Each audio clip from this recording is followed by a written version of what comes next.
परमेश्वर का वचन को सुनेंगे, परमेश्वर का वचन में क्या लिखा है हम सुनेंगे। उत्पत्ति का 44 अध्याय 29वां वचन। सो यदि तुम इसको भी तेरी आंखों की आड़ में ले जाओ और कोई विपत्ति इस पर पड़े, तो तुम्हारे कारण मैं इस प्रकोपला की अवस्था में दुख के साथ अधोलोक में उतर जाऊंगा। यीशु भी अपने भाइयों से बातें कर रहा है, अपने छोटे भाई के लिए। वो दुख नहीं देना चाहता है। वो यीशु भी है ना, अपने भाइयों से अलग हो गया, मतलब अपने भाइयों ने उनको भेज दिया, तो वो दूसरे जगह में मिस्र देश में जाके वो राजा बन गया।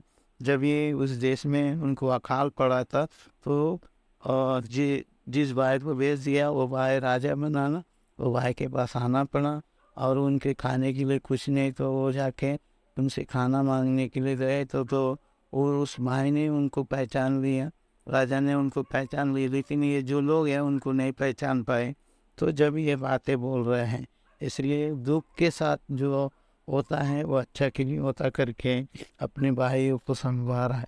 इसलिए वो दुख ऐसी बात है कि अधोलोक में चले उतर जाए ऐसा लगता है, मतलब अभी कभी मर जाऊं, ऐसे ऐसे दुख आते तो समझ में ऐसे आते हैं इंसान को। लेकिन इतने में हम घबराने की ज़रूरत नहीं है, क्योंकि दुख तो आते हैं।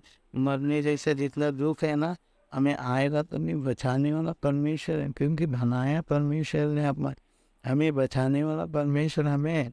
लेकिन हमें चिंता क्यों करना है, जब उनको वो चाहते हैं हमें धरती पे रहना है, उनके कार्य करना है, उनको मानना है, उनकी आराधना करना है, उनके सुसमाचार देना है लोगों को, तो हमें चिंता करने की क्या ज़रूरत है।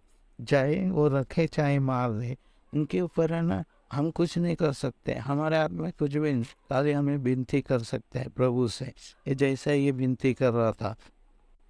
दूसरी वचन 44 अध्याय 34वां वचन में क्या लिखा, क्योंकि लड़के के बिना संग रहने में क्यों कर अपने पिता के पास जा सकूंगा, ऐसा ना हो कि मेरे पिता पर जो दुख पड़ेंगे वो मुझे देखना पड़े।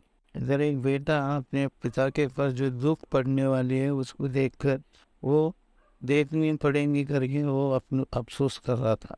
तो हम लोग है ना, कितने लोगों को हमारा सामने दुख बोते हुए, दुख को बर्दाश्त करते हुए, दुख को सहते हुए देखते हैं। इसलिए हमें भी बर्दाश्त करना है, सीखना है, समझना है भैया, कहीं उसको दुख आए तो हमें भी आएंगे, उसको परेशानी हुआ तो हमको भी परेशानी आएगी।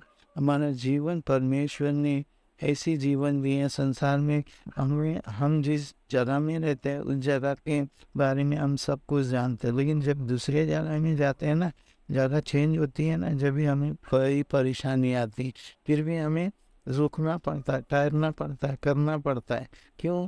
क्योंकि जब तक हम वो सारी चीज़ों को नहीं देख के नहीं सहेंगे ना, हम किधर भी ठीक नहीं पाएंगे। इसलिए परमेश्वर है ना, हर एक समय में देखते हैं भैया, ये जो आदमी है कहाँ तक वो सह सकता है, कहाँ तक रह सकता है, कहाँ तक प्रभु में चल सकता है, वो देख के फिर हमें दुख देते हैं, दुख के साथ में, और उससे निकलने का मार्ग भी परमेश्वर देता है। उत्पत्ति के 47 अध्याय 9 वचन में याकूब ने फिरौन से कहा, मैं तो 130 वर्ष परदेसी होकर अपनी जीवन बिताया चुका हूँ, मेरे जीवन के दिन थोड़ी और दुख के भरे हुए भी थे, और मेरा बाप दादा परदेसी होकर जितने दिन तक जीवित रहे उतना ही दिन का मैं अभी नहीं हुआ। आपको मालूम है उनके बाप दादा कौन है?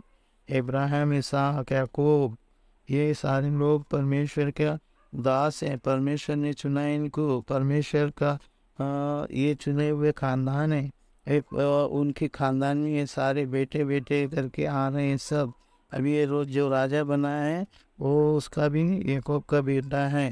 तो सोचिए परमेश्वर है ना, एक परिवार को कितना तक परमेश्वर आशीष देता है।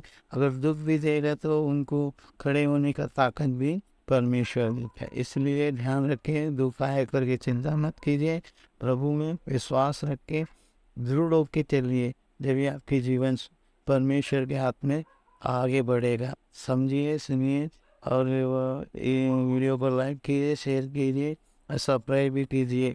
आमीन।